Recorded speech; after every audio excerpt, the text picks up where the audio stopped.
నమస్తే రమగారు. నమస్తే జయ. రమగారు, రకరకాల సిరీస్లు చెప్పేసుకుంటున్నాం, చిన్న చిన్న షార్ట్ స్టోరీస్ చెప్పేసుకుంటున్నాం. ఏదైనా దెయ్యాలు భూతాలు వీటికి సంబంధించిన కథలు ఏమైనా ఉన్నాయా? ఇంతకుముందు సరదా సరదా కథలు చాలా అవునవును. చెప్పాను. నేను ఒక తెలుగు కథల అభిమానుల గ్రూప్లో ఉన్నాను, చాలా కథలు చదువుతానని చెప్పా కదా. వాళ్ళు ఆ గ్రూప్లో దయ్యాల కథలోనే ఒక పుస్తకం ఎప్పుడో చాలా రోజుల క్రితం వేశారు. ఆహా. చాలా ఇంట్రెస్టింగ్వి. అవి ఇంచుమించు 1938లో ప్రింట్ అయిన బుక్ అది. అబ్బబ్బబ్బా, సూపర్ కదా. రైటర్ కూడా అమ్మగారి పేరు జ్ఞాపకం వస్తే చివరిలో చెప్తాను. కథలు చాలా బాగున్నాయి. అందులో కొన్ని కథలు ప్రచారంలో కూడా ఉన్నాయి. దయ్యాల కథలు ప్రచారంలో కూడా ఉన్నాయి. మనకి ఊళ్ళల్లో ఎలా చెప్తారు, మిట్ట మధ్యాహ్నం ఎండలో జుట్టు విరబోసుకుని తిరగకూడదు, అవును, నిద్రగన్నేరు చెట్లు ఉంటాయి ఊళ్ళల్లో, బాగా నిద్రగన్నేరు చెట్టు కింద కూర్చోకూడదు అని అంటుంటారు. అది మనకి కనపడుతుంటాయి, ఆ మాటలు వినిపిస్తాయి. ఇంకా మీరు ఊళ్ళు దాటేశారు కాబట్టి తెలియదు, కానీ మా చిన్నతనంలో అయితే పొద్దుటిపూటి తలంట్లు పోసుకుని పిల్లలు వినాయక చవితి అప్పుడు ఈ వినాయకుడిని తీసుకోవడానికి జుట్టు విరబోసుకుని బయటకు వెళ్తే కేకలేసేవాళ్ళు. చెట్ల మధ్యలోకి వెళ్ళకూడదు, ఏవైనా ఆశిస్తాయని చెప్పేవాళ్ళు. ఇవన్నీ మామూలుగా మనకి కనపడుతుండేవి. కుక్కలు బాగా మురుగుతుండేవి రాత్రిపూట, మొత్తం కుక్కలన్నీ ఓ చోటే చేరి అక్కడ ఏదో అవి చూసే ఈ ఆత్మని అందుకే అరుస్తున్నాయి అనేవాళ్ళు. చెదరగొట్టడానికి ట్రై చేసేవాళ్ళు బాగా. ఎవరో ఒకళ్ళు లేచి అదిలించేసేవాళ్ళు అనమాట. మీరు విన్నారా రమ్మగారు, దెయ్యాలు ఉన్నాయి, దెయ్యాలు తిరుగుతున్నాయి అని ఇంట్లో మీరు భయపడిన సందర్భం ఉందా? భయాలు లేవు జయ, మాకు ఓకే, భయం లేదు. ఇప్పుడు ఎవరికి భయం వేస్తుంది? బలహీనమైన మనసు ఉన్న వాళ్ళకి, బలహీనమైన మనసు లేదా భగవంతుడి పట్ల విశ్వాసం లేని వాళ్ళకి. మనకి రెండూ లేవు, భయము లేదు, భయము లేదు, భగవంతుడి మీద అచంచలమైన విశ్వాసం ఉంది. దేవుడు ఉన్నాడు ఖచ్చితంగా, మనతో ఉంటాడు. మనం ఏం చేస్తామని ఎవరినైనా మనం చూస్తాం, ఎవరినైనా మన ఏం చేస్తారు? మనుషులంటేనే భయం లేదు మనకి, దయ్యాలంటే భయం ఏమిటి? ఇప్పుడు చిన్నప్పుడు ఓ స్త్రీ రేపురా అని గుమ్మాల మీద రాసేవారు అమ్మగారు, అది గుర్తుంది నాకు. అవును, అలా కూడా జరిగేవి కొన్ని. అంటే ఆవిడెవరో వచ్చేస్తుందని, ఆ తర్వాత ఆ ఇంటి మీద రాస్తే అది చూసి వెళ్ళిపోతుందని. దయ్యాలకి చదవటం వచ్చాయని నవ్వుకునే వాళ్ళం మేము హై స్కూల్లో ఉన్నప్పుడు వచ్చినాయి. నువ్వేమో బాగా చిన్నపిల్లవు అప్పుడు. అది నిజంగా అది ఎందుకు రాస్తున్నారో ఏంటో తెలియదు, కానీ దయ్యం వస్తుంది, మనం అలా రాయాలి, అదొక్కటే తెలుసు. తర్వాత శ్రీరామ అని గుమ్మానికి ఒకవైపు ఏమో ఓ స్త్రీ రేపురా, ఇంకొక వైపు ఏమో శ్రీరామ అని రాసేవారు. ఏవో రకరకాలు కదా. అయితే ఈ పురాతన కాలంలో చెప్పే కథల్లో ఏంటంటే, కూచిపూడి భాగవతులు, తోలుబొమ్మల వాళ్ళు వేరే ఊళ్ళకి ప్రయాణాలు చేస్తూ ఉండేవాళ్ళు. అంటే ఒక మొత్తం అంతా ఒక 30 మంది 25 మంది అట్లా గ్రూప్ లాగా ఫామ్ అయ్యి, ఈ గ్రూప్ అంతా ఏంటంటే ఊరూరా ప్రదర్శనలు ఇస్తూ తిరగటం ఒక పద్ధతిగా ఉండేది. భాగవతులు వీధి భాగవతాలు అనేవాళ్ళు, భాగవతాలు అదే చెప్పేవాళ్ళు. పండగ రోజుల్లో అన్ని ఊళ్ళల్లో ప్రదర్శనలు ఇచ్చేవాళ్ళు. ఈ ఊరు నుంచి ఇవాళ అయిపోగానే తెల్లవారి బయలుదేరి వేరే ఊరికి వెళ్ళడం, సాయంకాలం ఆ ఊళ్ళో ప్రోగ్రామ్ పూర్తి చేసుకోవడం, మళ్ళీ మర్నాడు బయలుదేరటం. తోలుబొమ్మల వాళ్ళు నా చిన్నతనంలో కూడా నాకు తెలుసు. మా దగ్గర వినటమే కానీ నేనైతే చూడలేదు, బాగా కథలే తెలుసు నాకు. అయితే ఈ బొమ్మలాట ఒక ప్రత్యేకమైన పంథ. దానికి ఏం చేస్తారు, మనుషులు తెర వెనకాల నిలబడి తెర మీద బొమ్మ వెనకాల నుంచి బొమ్మ రూపం చూపిస్తారనమాట. పాటలు పాడతారు పక్క నుంచి. మనం తెర ముందు కూర్చుంటాం కదా, ఈ బొమ్మ కదులుతుంటుంది. ఆంజనేయ స్వామి ఆయన చెయ్యి ఎత్తాడు, కాలు ఎత్తాడు, తర్వాత ఏమో గద జల్పించాడు, లంకా దహనం చేశాడు, అవన్నీ మనకి వెనకాల నుంచి కదలికల్లో తెలుస్తుంటుంది, పాటల్లో పాడతారు. ఇందులో గాయకులు ఉంటారు, ఆర్టిస్టులు ఉంటారు, ఆ బొమ్మలు తయారు చేసేవాళ్ళు. తర్వాత ఆడించడానికి కొంచెం బలశాలుడైన వ్యక్తులు కావాలి. చిన్నపిల్లల గాత్రం పాడడానికి చిన్నపిల్లలను కూడా తయారు చేసుకునేవాళ్ళు. ఇట్లా ఒక 25-30 మంది గ్రూప్ ఉన్న ఒక బొమ్మలాట వాళ్ళు ప్రయాణం చేస్తున్నారు, ఇలాంటి గ్రూపు. అయితే ఆ ఊరు ఈ ఊరు ప్రదర్శనలు ఏవో అయినాయి. ఒకనాటి సాయంకాలం కొల్లేరు అంటే ఎక్కడ మన కొంగలు అవి ఉన్నాయి, కొల్లేరు సరస్సు. కొల్లేటి సరస్సు చుట్టుపక్కల ఏంటంటే కొంచెం ఎండాకాలం వస్తే కాస్త డ్రైగా ఉంటుంది, అక్కడక్కడ నీళ్లు ఉంటాయి, చిత్తడిగా ఉంటుంది, కానీ పూర్తిగా నీళ్లు ఉంటాయి. వీళ్ళు వెళ్ళేసరికి దానికి ఆ ప్రాంతంలోకి చేరారు వీళ్ళు. ఏమీ ఊళ్ళు గ్రామాలు దొరకలేదు వాళ్ళకి, ఏదో ఒక పక్క నుంచి పడి వస్తున్నారు. సరే ఏమనుకున్నారు, సాయంకాలం అయింది, చీకటి పడిపోతుంది, అంతా చిత్తడిగా నేలలు, తర్వాత మన జీబుగా చెట్లు, మనుషులు అస్సలు లేరు. మానవ సంచారం ఉన్న దారులు వేరేగా ఉంటాయి, మనుషులు తిరగని దారి వేరే. నడుస్తున్న గుర్తులు కొంత కనపడుతుంటాయి కదా, బళ్ళ గుర్తులు కనిపిస్తాయి. వీళ్ళు ఈ గుంపు అంతా నడుస్తున్నారు, పిల్లలు ఆకళ్ళని ఏడుస్తున్నారు. మరి చిన్న చంటి వెంటి పిల్లలు ఉంటారా, ఏడుస్తున్నారు. వీళ్ళు ఇక ఏం చేయాలి చూస్తున్నారు, ఆలోచిస్తున్నారు. వీళ్ళు ఉన్న జనాలందరికీ మెల్లిగా భయం వేయటం మొదలుపెట్టింది. చీకటి చాలా తొందరగా వచ్చేస్తుంది చెట్లు ఎక్కువ ఉంటే. వీళ్ళలో కాస్త ఓపిక మంతుడు బలవంతుడు ఒకడు చెట్టు ఎక్కి పైకి చూస్తే దూరంగా ఓ మైల్ దూరంలో పెద్ద మహానగరం లాగా కనపడుతోంది. బోల్డ్ అని లైట్లు ఉన్నాయి. అప్పుడు లైట్లు అంటే విద్యుత్ దీపాలు కాదు కదా, ఇళ్లల్లో ఉండేవి లస్టర్లు, పెట్రోమాక్స్ లైట్లు లాంటివి దీపాలు. వీధిలో కూడా అక్కడక్కడ అంటే లైన్గా కనపడుతున్నాయి ఆముదపు దీపాలు.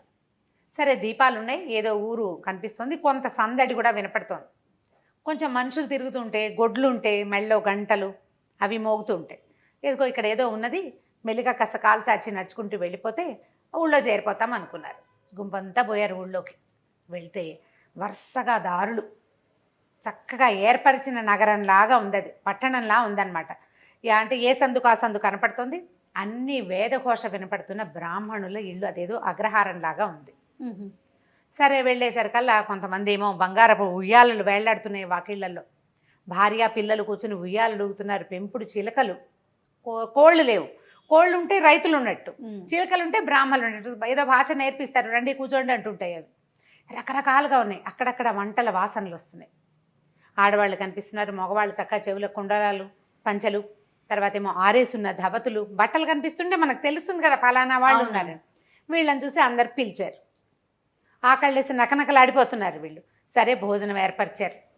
వీళ్ళందరికీ ఒకే ఇంట్లో కాకుండా ఓ 4 ఇళ్లలో మా ఇంటికి రండి అని చెప్పి ఏదో కాస్త వండుకోవడానికి కొంత సామాగ్రి ఇచ్చారు. కొంతమందికి వాళ్ళ ఇంట్లో ఉన్నదే పెట్టారు. శుభ్రంగా అందరూ తినేశారు. ఆత్మారాముడు శాంతించాక ఏముంది, సంగీతం పాడతారు ఇట్లాంటి వాళ్ళంతా. ఈ ఉన్నవాళ్ళు పెద్దవాళ్ళు ఏమన్నారంటే, బాబు ఏం ఆట కడతారు, ఏదైనా ఒక ఆట కట్టి తెల్లారం దాకా పడుకుని వెళ్ళిపోండి అన్నారు. తెల్లవార్లు ఆట కట్టే పద్ధతి కూడా ఉండేది అప్పట్లో. ఈ మన భాగవత సప్తాహాలు అవి చేస్తారు. భాగవత సప్తాహం అంటే 7 రోజుల పాటు భాగవత కథలు ఆడతారు. పొద్దు నుంచి అదే సాయంకాలం చీకటి పడిన దగ్గర నుంచి రాత్రి 8 నుంచి తెల్లవారి 4 గంటల దాకా తెల్లార్లు ఈ పద్ధతిలో నడుస్తుంది. సరే ఆట కట్టమన్నారు కదా, వీళ్ళలో వీళ్ళు కాస్త మాట్లాడుకున్నారు. ఏమనుకున్నారు, లంకా దహనం చేద్దాం అనుకున్నారు. సరే 1 గంటలో చకచక ఒక పందిరి లాంటిది ఏర్పరిచేశారు. బోలెడన్ని దీపాలు వెలిగించారు. వీళ్ళు కూడా తమకి సామాన్లన్నీ పెట్టుకోవాలి. అంటే లంకా దహనం చేయాలంటే ఏం చేయాలి, అశోకవనము, రాక్షసులు, సీతాదేవి, ఆంజనేయ స్వామి, మళ్ళీ ఆయన ముట్టించడానికి సాధనాలు అన్నీ తమ ఏర్పాటుకి ఎవరి స్టేజ్ డెకరేషన్ ప్రకారం వాళ్ళు చేసేసుకోవాలి కదా, సెట్ ప్రాపర్టీస్ పెట్టుకోవాలి. వీళ్ళన్నీ సెట్ చేసుకున్నారు. వాళ్ళు సరే అన్నీ ఏర్పరచుకుని చూస్తే వరుసగా వచ్చి కూర్చున్నారు. అందరూ బంగారు కుండలాలు, ఎర్రగా శాలువాలు, బ్రహ్మాండంగా విభూది పట్టీలు, ఒళ్ళంతా కూడా విభూది పట్టీలు ఉంటాయి. 12 పుండ్రాలు అంటారు, 12 పుండ్రాలు ధరించి చక్కగా ఉన్నారు. ఆడవాళ్ళు కూడా బ్రహ్మాండంగానే ఉన్నారు. అందరూ కాసిపోసి చీరలు, బోల్డ్ నగలు, ఎంత బాగుందో. సరే అక్కడి నుంచి ఓం అని ముందు గణపతి ప్రార్థన చేశారు. అక్కడి నుంచి ఆంజనేయ స్వామి ప్రార్థన చేయాలి, లంకా దహనం కదా. వీళ్ళు ప్రార్థన మొదలుపెట్టారు. మహోగ్ర రూపంతో పెద్ద ఆంజనేయ స్వామి బొమ్మ ప్రత్యక్షమైంది తెర మీద. ఆంజనేయ స్వామి రాగానే మొత్తం లైట్లన్నీ ఆరిపోయినాయి. ఇక్కడ కిందంతా దీపాలు పెట్టి కూర్చున్నారు కదా, దీపాలు కిమినాస్తి. వీళ్ళు తెల్లపోయారు, అయ్యో ఇదేమిటి మొత్తం దీపాలన్నీ ఓసారి ఆరిపోయినాయి, ఉండండి రా బొమ్మ దించండి అన్నారు. ఆంజనేయ స్వామి బొమ్మ దించేశారు. దించేయగానే దీపాలన్నీ వెలిగినాయి. అంతా సభ అంతా కనపడుతున్నారు మనుషులు. మళ్ళీ మొదలెట్టాలి. మళ్ళీ ఆంజనేయ స్వామిని తెరక్కిచ్చారు. ఎక్కించగానే దీపాలు ఆగిపోయినాయి. 2 సార్లు 3 సార్లు 4 సార్లు అయ్యాక వీళ్ళల్లో ఒకటికి డౌట్ వచ్చింది, ఏమిట్రా పోనీ దీపాలు ఆరిపోయినాయి, ఏమిటయ్యా అన్ని దీపాలు ఆరిపోయినాయి అంటుంటే ఎవడు సమాధానం చెప్పటల్లా. ఎవరైనా చెప్పాలి కదా, కనీసం బాబు కంగారు పడకండి ఇంటికి వెళ్ళి వెలిగిద్దాం, మొత్తం అని గాలి వచ్చింది ధూళి, ఏదో ఒకటి అనాలి. ఏమీ నో కామెంట్స్, ఎవ్వరూ మాట్లాడాల. 5 సార్లు 4 సార్లు అయిన తర్వాత వీళ్ళల్లో పెద్దవాడు ఒకడు, ఒరే మన దీపాలు వెలిగించుకుందాం ఉండండి రా, వీళ్ళందరివి ఏమిటో మరి దీపాలు ఆరిపోతున్నాయి అని చెప్పి వాళ్ళ దగ్గర ఏవో 9 దీపపు సెమ్మాలు అవి ఉన్నాయి. ఎక్కడ అది పెద్దగా దీపాలు అయితే వాళ్ళు వెలిగించుకుంటారు. వీళ్ళు ఏం చేశారు, అగ్గిపెట్ట ముట్టించి వీళ్ళ దీపాలు వెలిగించారు. మళ్ళీ ఆంజనేయ స్వామిని తెరక్కిచ్చారు. ఎక్కించగానే ఈ సభలో ఉన్న దీపాలన్నీ అయిపోయినాయి, వీళ్ళ దీపాలు వెలుగుతున్నాయి. వీళ్ళే కదా వెలిగించుకున్నారు, ఇవి వెలుగుతున్నాయి, అవన్నీ ఆరిపోయినాయి. పద్యం పాడడానికైనా బొమ్మ కనపడాలి, స్వామి కనపడకుండా పాటలు పాడకూడదు. సరే పెద్దవాళ్ళల్లో ఒకడు ఏమన్నాడు, ఉండండి నేను బయటికి వెళ్ళి చూసేస్తాను. తెర తొలగించి బయటికి వెళ్ళాడు. తెర పక్క నుంచి వెళ్తాడనమాట, తొలగించలేరు, అది మొత్తం ఏకంగా ఇట్లా స్క్రీన్ లాగా ఉంటుంది. అటు నుంచి వెళ్ళేసరికల్లా ఆ సభలో ఉన్న వాళ్ళంతా దీపం ఇట్లా చేత్తో పుచ్చుకుని వెళ్ళేసరికి చక్కగా అంత దాకా 12 పుండ్రాలు, కుండలాలు, కంబళాలు ధరించి బ్రహ్మాండంగా కూర్చున్న వాళ్ళంతా నాలికలు బయటకు వచ్చి పక్క నుంచి కూరలు, మిడిగుడ్లు ఇట్లా ఉన్నారు దూకేలాగా. ఉనికిపోయాడు, ఏం చేయాలో తెలియలేదు. దీపం దించితే ఏం కనపట్లా, బాగానే ఉంది, భయమే. ఇట్లా దీపం పెట్టి ఇట్లా చూడబోయేసరికల్లా ఉణుకొచ్చేస్తుంది. సరే ఏం చేశాడు, దీపాన్ని దించేసి చూసి చూడనట్టుగా తనకు తెలియనట్టుగా, చిన్నపిల్లాడు అనుకో, అరిచి కేకలు పెట్టి గల్లం చేసాడు. ఆయన ఇలాంటివి ఎన్ని చూశాడో. మెల్లిగా వెనక్కి వెళ్ళాడు. ఒరే ఇది లాభం లేదురా నాయన, తెల్లవారేదాకా స్వామిని దించద్దు, పాట ఆపద్దు. ఆంజనేయ స్వామిని ఎక్కించడం, ఓ పాట పాడుకోవటం. వీళ్ళు స్వామిని ఎక్కించగానే అక్కడ దీపాలు ఆరిపోతాయి, వీళ్ళు దించేస్తారు, మళ్ళీ ఇంకోసారి ఎక్కిస్తారు. తెల్లవారేదాకా అంటే తూర్పు తెల్లబడ్డం ఎక్కడి దాకా జరుగుతుంది, 3:30 దాకా వేగు చుక్క పొడుస్తుంది. 3:30కి 3:30 అవగానే వేకుజామ వస్తుంది కదా, అప్పటిదాకా పాడి పాడి పాడి వంతుల వారీగా ఒకే పాట, ఓన్లీ ఆంజనేయ స్వామి, ఇక వేరే పాట లేదు, వేరే బొమ్మ లేదు. పాడేసి తెల్లారి చూస్తే తెల్లవారిపోయింది, కొంచెం 4:15 4:20 అయ్యేసరికి వెలుగు వచ్చేస్తుంది. ఏమీ లేదు అక్కడ, పందిరి లేదు, ఊరు లేదు, ఇల్లు లేదు, వాకిల్ లేదు. వాళ్ళు ఎక్కడ వాళ్ళు నడుచుకుంటూ మొదట వచ్చారో అదే చిత్తడి నెలలో బంజరు బయలు. వీళ్ళు ఉన్నది కొంచెం నీళ్లు లేవు, వీళ్ళు ఎక్కడ కూర్చున్నారో అక్కడ చుట్టూతా అంతా నీళ్లు ఉన్నాయి. ఆ కొల్లేట్లో ఉన్నారు వీళ్ళు. బతుకు జీవుడా అని తట్టా బుట్టా సర్దుకుని పరుగో నాయన, ఇలా చీకటి వేళ ఏ ఊళ్ళల్లోకి వెళ్ళకూడదు, ఇలాంటిది ఏదో అక్కడ బోల్డ్ అని శ్మశానం అయ్యి ఉంటుంది బహుశా, చాలా దహనాలు జరిగి ఉంటాయి. అక్కడ ఎంతమంది ఉన్నారో వాళ్ళంతా కనపడ్డారు వీళ్ళకి, పిల్ల జల్లా వచ్చేసారు, బ్యాగులు పుచ్చుకుని వెనక్కి వచ్చేసారు. ఇలాంటివి ఎన్ని కథలు చిన్నప్పుడు వినేవాళ్ళమో. వెళ్తే కనపడుతుంది ఇట్లా ఆంజనేయ స్వామి పాట మొదలు పెట్టంగానే వీళ్ళు మాయమైపోతారు ఆయన కనిపించేసరికి. మామూలుగా చెప్తాం కదా, మనకు ఆంజనేయ స్వామి కనిపిస్తే భయపడతాయి భూత ప్రేతాలని. మన ఇళ్ల మీద శ్రీరామ రాయడానికి కారణం కూడా అదే. ఎక్కడ శ్రీరామనామం ఉంటుందో అక్కడ ఆంజనేయ స్వామి ఉంటాడు. ఇప్పటికీ కూడా మనం ఏదైనా పిల్లలు కొంచెం భయపడుతున్నా, భయంకరమైన సినిమాలు చూసినా కూడా వెంటనే చెప్తాం శ్రీరామ అనుకో, లేకపోతే ఆంజనేయ స్తోత్రం చదువుకో, ఆయన్ని తలుచుకో అని. వాళ్ళకి అదొక ధైర్యంగా అనిపిస్తుంది కదరమ్మ గారు పిల్లలకి. అది అలవాటు చేయాలి మనం. అలాంటిది ఒక శ్లోకాలు కూడా చెప్పారు మీరు, ట్రై చేయాలి. నేర్పిస్తే అదే ధైర్యం వస్తుంది ఆటోమేటిక్గా. ఇంకా దయ్యాలు ఉన్నాయా, నిజంగానే ఉన్నాయా, ఈ రోజుల్లో ఉన్నాయా, ఇలాంటి ప్రశ్నలు అంటే మనం ఇంకేం చెప్పలేకపోతాం. ప్రశ్నలు వేయకండి, ఓన్లీ కథ వినండి అంతే. కథని కథలాగా తీసుకుంటే సూపర్. ఇప్పుడు ఇలాంటి అనుభవాలు చాలా మందికి ఉంటాయి జయ, ఒప్పుకోరు అంతే పబ్లిక్లో. అయి ఉండొచ్చు బహుశా.